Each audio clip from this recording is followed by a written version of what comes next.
Thank you, Committee Secretary. Let me also acknowledge the presence of Senator Bam Aquino. As an opening statement, may papakita lang ako konting slide, and on slide 2. So every morning we monitor the situation in the Strait of Hormuz as well as in the Middle East. Ito yung top 5 headlines for today. No? UAE quits OPEC in win for Trump as oil cartel weekend. Umalis na yung UAE sa OPEC. Oil rises above $106 per barrel as US-Iran deadlock in the Strait of Hormuz. As we all know, Strait of Hormuz po ay sarado pa rin. Trump orders US Navy to shoot and kill any boat laying mines in the Strait of Hormuz. Iran offers to reopen Strait of Hormuz if US lifts its blockade and the war ends. Gulf leaders reject Iran's control over Strait of Hormuz. So in short, uncertain pa rin at ang Strait of Hormuz ay close pa rin ngayon. May ilan-ilan mga barko na nakakalusot pero generally close pa rin siya. And the negotiation seems to be going very slow at dahil mabagal yung negotiations, uncertainty ay pumapalibot dito sa sitwasyon na ito. At dahil dyan, next slide, ang presyo ng international prices ay elevated pa rin. If you can see, compared to the pre-war levels, mga around $70 per barrel. Ngayon, nasa hovering tayo, bumalik tayo to about $100 per barrel. Bumaba siya compared to before, but still at elevated level. Next slide. Because of that, ang local prices rin natin bumaba after the ceasefire. From a high of 153 pesos ang diesel, bumaba siya to 86 pesos per liter ang diesel. Ang gasoline is around 84 pesos per liter. So at least bumaba siya ng bahagya by about 10 to 15%. Pero because of once again, bumalik yung presyo ng Dubai crude, we're expecting maybe a slight increase in the next few weeks. Connected ito sa presyo ng next slide. Connected ito sa presyo ng mga binibili natin sa electricity, sa pagpo-produce ng kuryente. Ang presyo ng LNG is at $16 per MMBTU. Mas mataas siya kumpara to pre-war levels, about $9 per MMBTU. Pagdating naman po sa presyo ng coal, as measured by Newcastle, mas mataas siya pre-war level.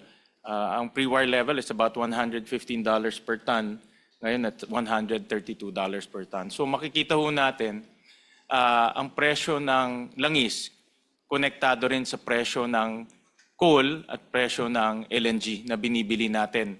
Imported rin yan. At lahat ito ay internationally priced. So kung bumibili tayo ng coal, which is half of our electricity, at tumaas ang presyo ng coal, sigurado tataas rin yung presyo ng ating kuryente. Kaya in the past few months, nakita natin tumataas ang generation charge. Ang generation charge nung January is about 7.75 pesos per kilowatt hour. Ngayon is 8.8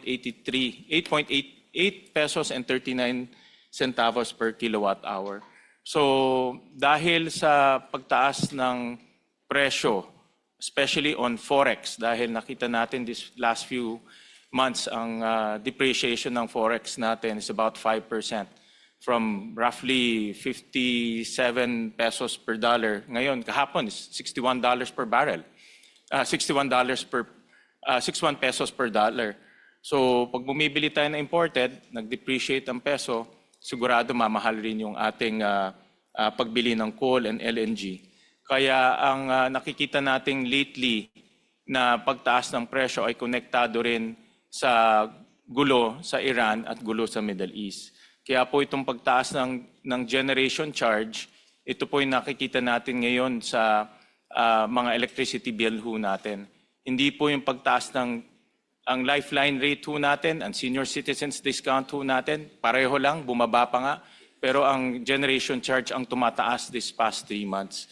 Kaya nung first hearing ho natin sa Protect, we anticipated this scenario and we informed si ERC Chairman last March 24 no, na mag-implement ng staggered increase dahil nga ina-anticipate ho natin na tataas yung generation charge. At dahil nga tumataas ulit ang presyo ng lingis, ina-anticipate rin namin tataas pa itong generation charge in the next few months.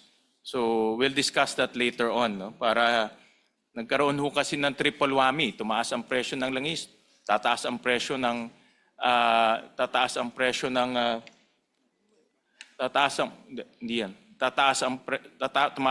ng langis, tumaas ang presyo ng kuryente, baka rin tumaas ang presyo ng pagkain. No? But late, nakita rin namin yung pagkain, meron ring lag effect yan. We'll discuss that later on. So today, we'll be discussing government interventions, intervention in terms of actual subsidies being given to our PUV drivers, to our constituents, and policy interventions such as staggered increase ng mga presyo ng kuryente at iba pang presyo. At to date, slide 7,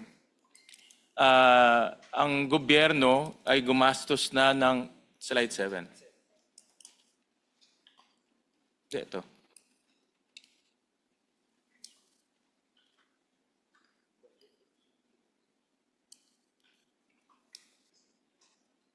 Ang gobyerno ay gumastos na ng 41.6 billion pesos. We're already 60 days into the conflict. After 60 days, ang release ng gobyerno or disbursements ng gobyerno is about 41.6 billion pesos cut across different intervention programs. No?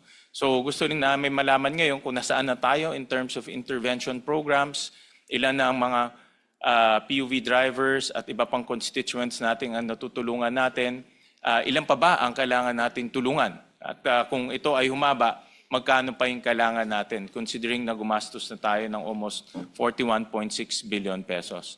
With that, we would like to